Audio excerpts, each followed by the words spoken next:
welcome to this tutorial for making your own butterfly hair elastic. Here are a couple I've made before, and I'm going to replicate this for this tutorial today.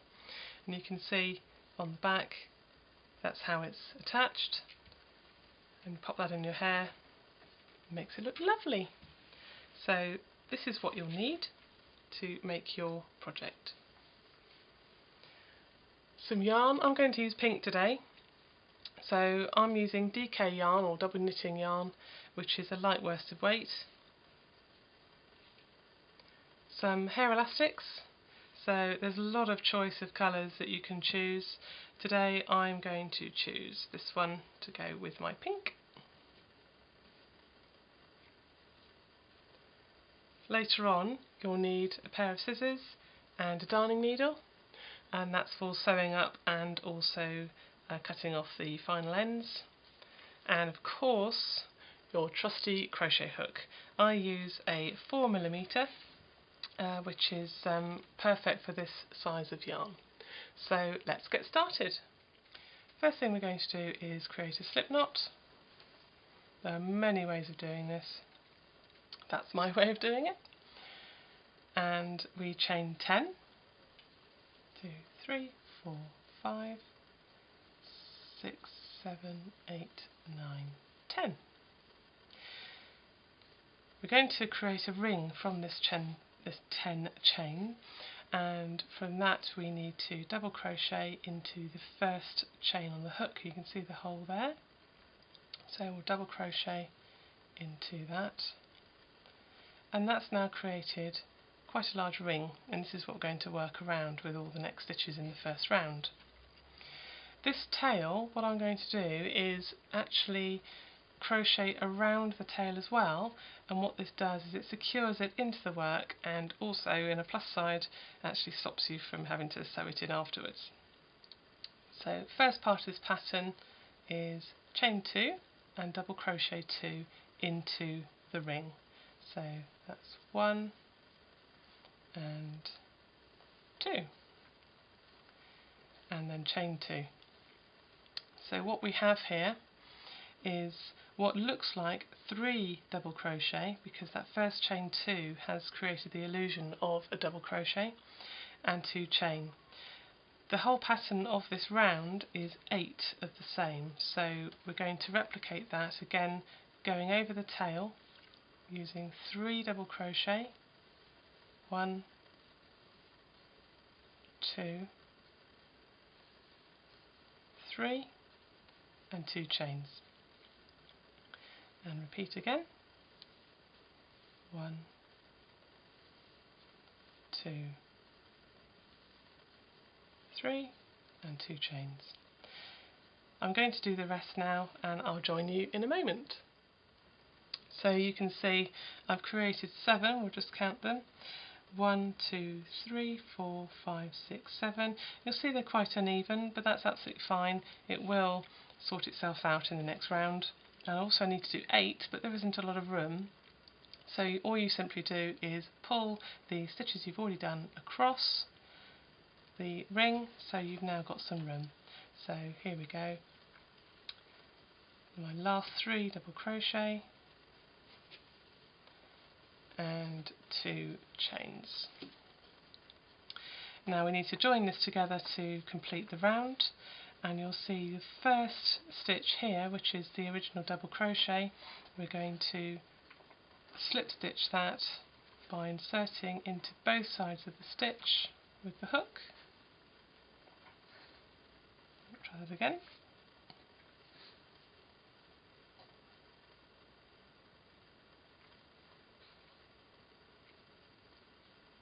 There we are, and we'll slip stitch that by just getting the yarn and pulling it through both.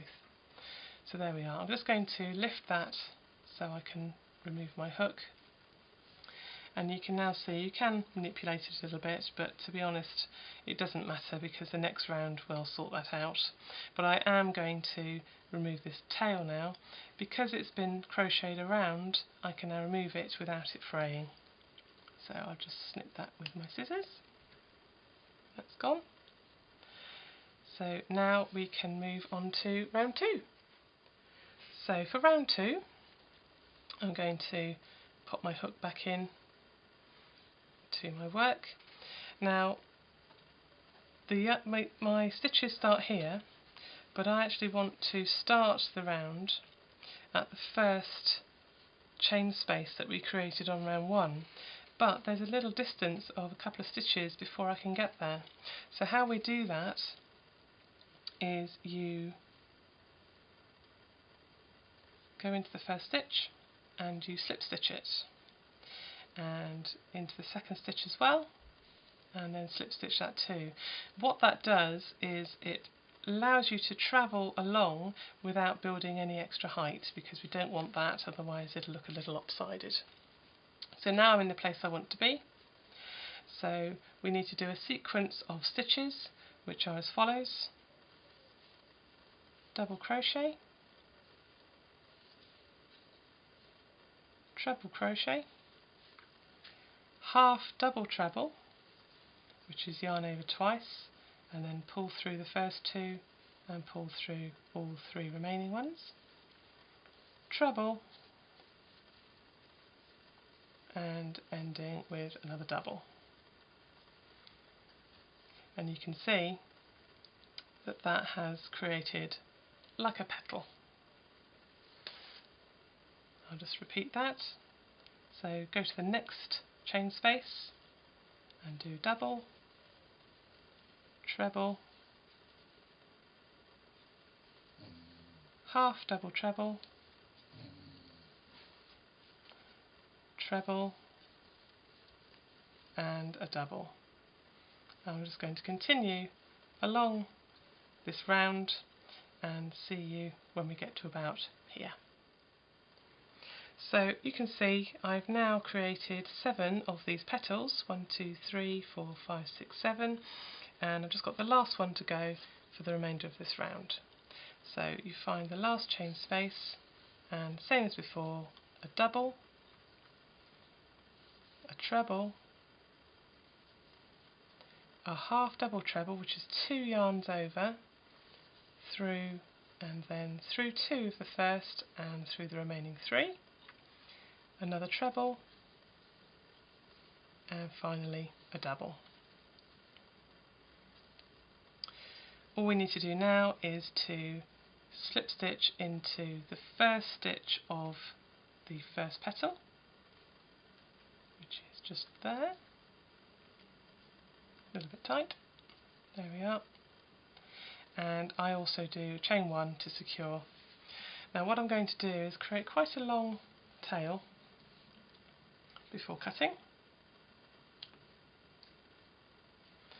and then pull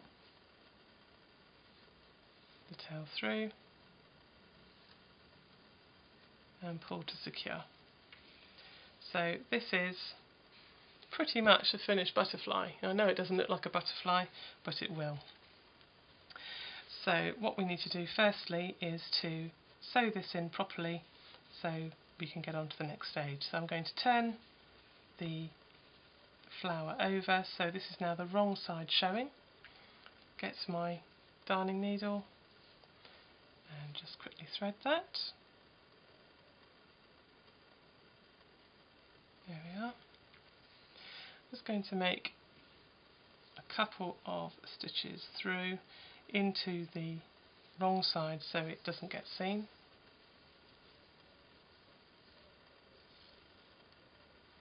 And I'm just going to go up into this part here.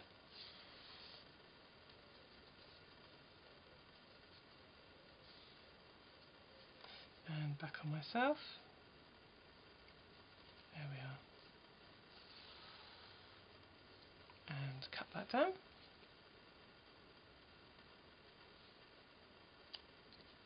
There we are. So now we have one almost butterfly. Just take my needle away. So what we now need to do, turn the flower back over to the wrong side and fold it so now the right side's showing. If I turn it around, you can now see the shape of the butterfly forming. So it's always good to have a look at the shape. It may be a case of you need to fold it in a different way. It's all in 8, so it's really whichever looks best. So I'm going to go with this one. And also have a look at the back as well. You might have a good side and a bad side.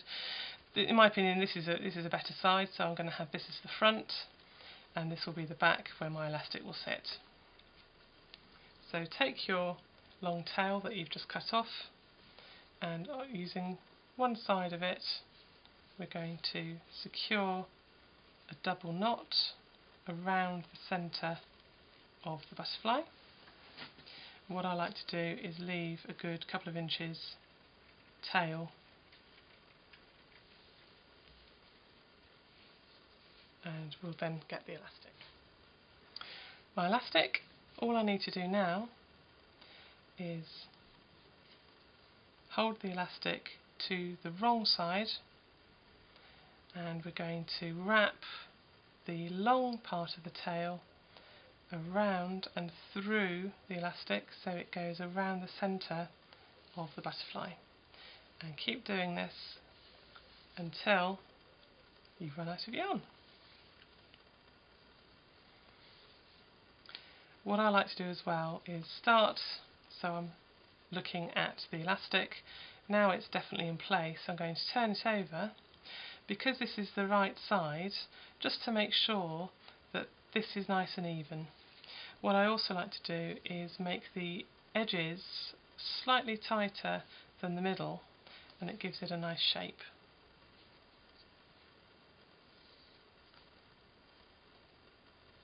Just make sure that you go through the elastic as well and leave the tail.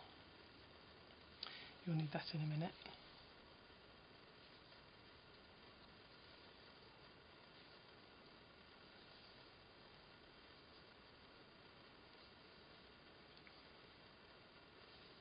Okay, I'm going to turn it over again for one last round. So when your two tails are similar length I should say, what we need to do is tie that in another knot. Now I like to tie the knot near the side because it's well hidden once it's finished. So I'm going to do 1, 2 and 3 for luck. There we are, that's nice and tight. And now we need to remove this unsightly tail. So with my trusty crochet hook, I'm going to go into the other side of the knot, through the wings, under the elastic part there, and through the other side. If you look on the right side, you can't see anything at all, which is correct. It's all on the wrong side. What I do is I generally pull both at the same time through, but you can do one at a time if you wish. Pull that through and give it a nice tug so it's definitely secure, and you can see the knot is more or less vanished. And then using the scissors, just pull the wings back a little bit, cut the two ends, and there you have a lovely butterfly hair elastic. I hope you've enjoyed this tutorial. I really hope you make some lovely butterflies, and thank you for watching.